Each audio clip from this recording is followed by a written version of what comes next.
Justin, what's the mood in the camp like this week?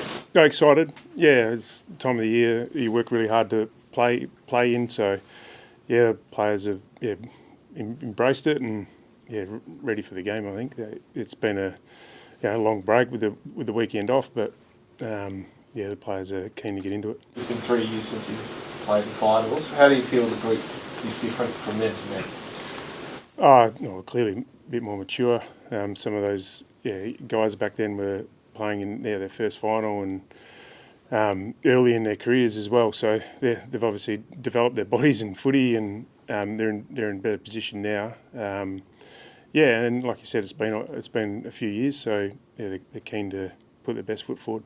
You've got 24 players in your list. I think with finals experience, they've got 3. Do you feel like that gives you an advantage coming into Saturday night? It can. I've said all along, I think Gold Coast brand footy is finals brand. They're really strong in the contest, and so I think that aspect will hold up. But you'll have to ask Dimmer whether he thinks the maturity's there. It's not really for me to comment on.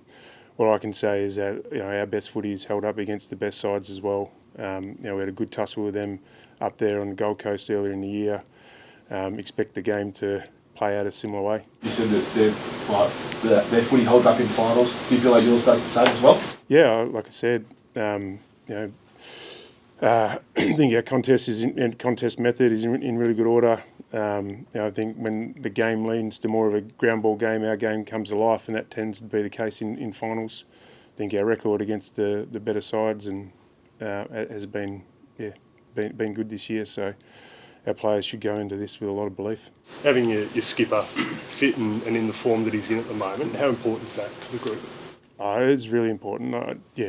Clearly he's one of the best key backs in the comp, so that part of it's important. But just his leadership, maybe some undersell it, but he's a real vocal leader. He's really firm with his teammates. He's really growing in that space. So have him out there to complement the others is great. What have you seen, I guess, through the year from him with the struggles that he's had with the shin injury and getting back to the point he's in now? Like I say, a lot of guys have been injured. There's an element of frustration at times, but then he's just got on with it. And I think during those times when he's been injured and out of the team, he's lent more on his leadership and had an impact off the field and on the field in some ways with his leadership during the week. His ability to challenge his teammates and make sure standards are still really high has been first class, and he's growing all the time in that space. Like I said before, it's great to have him out there impacting as a footballer as well. What should we expect to see from Sam Switkowski on the track today? No, very little. Yeah, he's not going to play this week. We had hopes early in the week that he'd get up, but the knee injuries that he sustained late in the game against the Dogs, will hold him out this week, unfortunately. Is that open the door for Dudley? We've got some options. I won't go too much in selection. We've got to get through training, Duds will come into the mix. We've had some good performances down at Peel in their last couple of games, so we'll see how the team shapes up later. What about Matt Johnson? How's he tracking? He's tracking well. He's still not over that ankle injury at 100%. But he's training well. He'll come into the mix for that role. Duds, Jono, when he's been fit, has been in our best side all year. O'Driscoll went back and played a really solid game after being left out of the team. Sharp's worked on aspects of his game, so we've got some options to come in and cover for those guys. Just you said Johnson's not 100% for you. How much of a risk are you taking a cutthroat final with a guy who may not be 100%? We'll have to weigh that up. And the ankle's good. He's played 70% of a waffle game. That's probably where I lean with not 100%. Would have loved to have gotten another waffle game into him last week, but unfortunately that didn't happen. With O'Driscoll, his form really tailed off, but we know at his best he's such an explosive, exciting player. Could you put your finger on why he kind of lost his confidence? Or some of those things he just don't really talk about in public. Like I say to all the players, it's about embracing and leaning into the role you're given, and at times Driz went away from that. and then his form fluctuated on the back of that. So, I asked, match committee asked him to go back to Peel and really lean into his role and let the game come to him a little bit more, and he was able to do that. And that's why he'll be up for selection later. With the bye during the week, looked like he's played on a lot of emotion, and there was all that, the celebrations after the Bulldogs game. How hard is it that bye to reset? Do you feel like you lose a bit of momentum? What's your opinion on that bye? No, I don't really see it that way, to be honest. Like I don't think we played with a lot of emotion against the Dogs. We played with good method, good intent.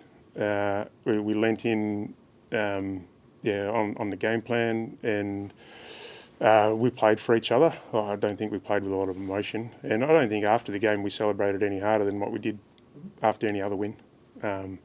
And I've always pushed that with our players is enjoy the wins, because they're hard to come by, and that one meant a little bit more clearly, but we moved on pretty quick. So there's no spillover from that game. We haven't thought for 1 minute that the job's done. It's just business as usual, and we need to go out there and play our way again. How's a bit of emotion around that fight? In fact, this is his last game at Optus. How nice is that going to be for him to get one big final game in front of Perth? Yeah, again, I don't really lean into that too much. We celebrated Fifey when he announced it, and continue to celebrate his career and what he means to the club. But in his own words, he wants us just to lean in on the process and keep making sure we prepare for the opposition's best every week and go out there and play our way. So, I would. Maybe during the game, like the crowd gives you a little bit, but in the prep, just keep it as normal as we can. How are you viewing that midfield battle? Yeah, it's going to be a good battle. They've got a really strong ruckman in there who gives their mids first use, so we need to stop his influence to start with, and then a lot's been spoken about Rao and Anderson and how Miller complements them as well. So. Felt like we handled it for periods of the game up there last time. Felt like the game swung on the contest and swung on clearance a little bit. So, we need to be locked in. But I'll back our boys in. I think we've got the best ruck combination in the comp. And I think at ground level we've shown throughout the year we can match it with anyone. So it's going to be a good tussle and we respect them. But I really. Have full faith in our guys to get it done in there. Do you expect that it'll be a pretty open battle in terms of it looks like both sides are back in their midfield? Do you expect it to be one of those exciting head-to-head things where instead of locking down, it's just more free-flowing in that sense? Maybe. What about the conditions? The weather's going to be a bit wet. How do you look to change the structure, and how do you look at that midfield battle, considering they can't play in those humid conditions up at the Gold Coast? It might be better with the slippery forward here. If it rains, it rains. I'll look forward to the rain. I think we're 5-0 in wet games this year. I think it suits the way we played. When the ball's on the ground more often than it's in the air, we've flourished in those conditions. So I understand that. They've got some balls in there, and it probably leans into their strengths as well. But I'll back our guys in.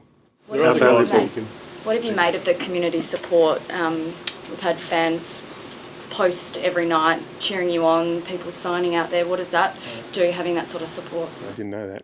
I live in a bit of a cocoon. Don't really watch the news that much, but our fans are passionate, and they've been behind us all year mostly, and appreciate their support. I've got more members than we've ever had, and this is as much about their excitement and their journey as it is ours. So I'm glad we can bring them along for that ride.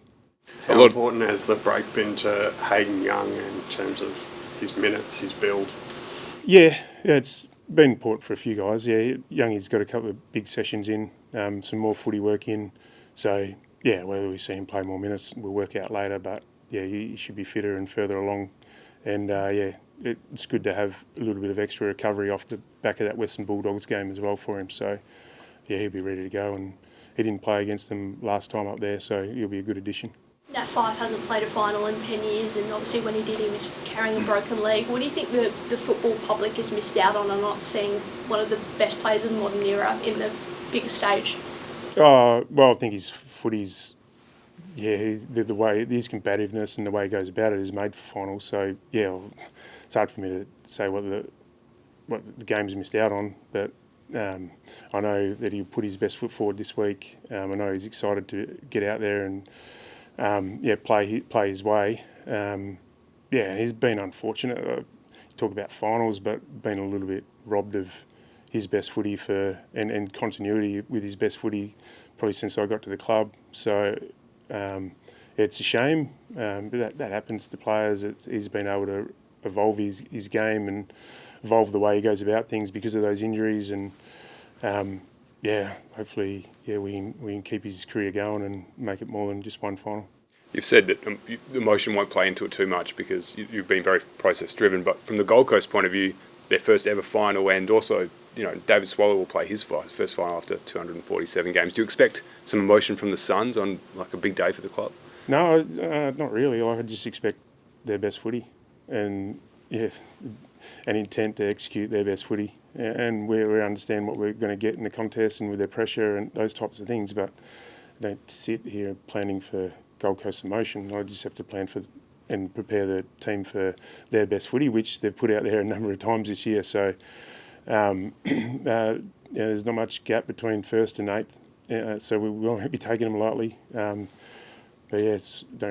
really prepare for their emotions. All I can prepare for is what they're going to dish up, and I'm pretty sure I know what that is. What were your thoughts on Jacko's call to drop Fife for the final? I didn't see that, and I haven't got my advice from outside the four walls at any time this club at this season. So, I understand everyone's got an opinion and everyone's got the right for an opinion, but that won't be happening. And you as a coach, how have you evolved since you led the team to finals a few years ago? Oh, well, you evolve all the time in all aspects of your coaching and craft. It's just if you're dedicated to your job and you learn from all your experiences, you get better. So, I feel like our game's in really good order off the back of really strong coaching group and coaching philosophy, and I'm keen to get back out there.